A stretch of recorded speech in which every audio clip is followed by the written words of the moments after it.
ஹாய்ப்பா. Hi தங்கம். அப்புறம்ப்பா இன்னைக்கு Dinathanthi news paper headlines பார்த்தீங்களா? ஆமாம் தங்கம். பப்ல ஏதோ பிரச்சனையாகி அந்த அக்காவை கார் முட்டி. ஆமாம், இறந்துட்டாங்க பாவம். இந்த மாதிரி பிரச்சனை நடக்குது இல்லைங்கப்பா. ஆமா. இதெல்லாம் எப்படி தடுக்கிறது?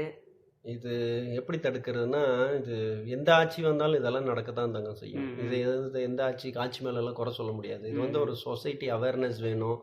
ஒரு பேரண்டிங், அவங்க பேரண்ட்ஸ் வந்து ஒரு கேர் டேக்கிங் வேணும் குழந்தைங்க மேலே. குழந்தைங்களுக்கு வந்து ஒரு செல்ஃப் டிசிப்ளின், செல்ஃப் ஆட்டிடியூட், இதெல்லாம் பில்டப் பண்ணி கொண்டு வர்றப்போ தான் இந்த மாதிரி சம்பவங்கள் எல்லாம் நடக்காமல் தடுக்க முடியும்.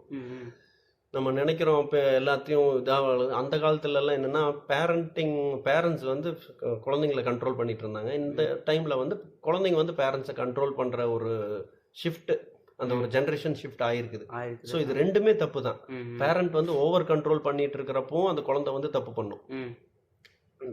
ஒரு குழந்தை பேரண்ட்டை இது பண்ணுறப்போ அங்கேயும் தப்பு நடக்கும். ஸோ ரொம்ப ஸ்ட்ரிக்டாகவும் இருக்கக்கூடாது, ரொம்ப லத்தாஜிக்கலாக ஒரு ஃப்ரீடமும் கொடுக்கக்கூடாது. ஸோ ரொம்ப கத்தி மேல் நடக்கிற மாதிரி ஒரு ஃப்ரெண்ட்ஷிப்பாக மூவ் பண்ணி இருந்தால் தான் இது வந்து கரெக்டாக இந்த சொசைட்டி மாறணும். அந்த மாதிரி இந்த சொசைட்டி மாறினா தான் ஒரு செல்ஃப் டிசிப்ளின் சொசைட்டியாக வந்தால் தான் இந்த மாதிரி சம்பவங்கள் எல்லாம் மாறும். அதுக்கப்புறம் இந்த பப்ல அந்த மைனர் பொண்ணு 17 வயசு பொண்ணு இருந்துச்சு அப்படின்னு சொல்கிறாங்க, 12th முடிச்சுட்டு வந்த பொண்ணு. அந்த மாதிரி பொண்ணுங்களுக்கும் இதே தான் ரீசனாப்பா? ஃப்ரீடம் கொடுக்காததான் ரீசனா, இல்லை ஓவர் ஃப்ரீடம் கொடுத்து அவங்க கையில் கண்ட்ரோல் கொடுத்தனாலயா? எல்லாமே அவங்க நடந்ததே ஒரு 21 வயசு 17 வயசுலேருந்து ஒரு 22 வயசு பசங்களுக்குள்ள தான் இதெல்லாம் நடந்திருக்குது. ஸோ எல்லாத்துக்குமே அதே ரீசன் தான் தாங்க.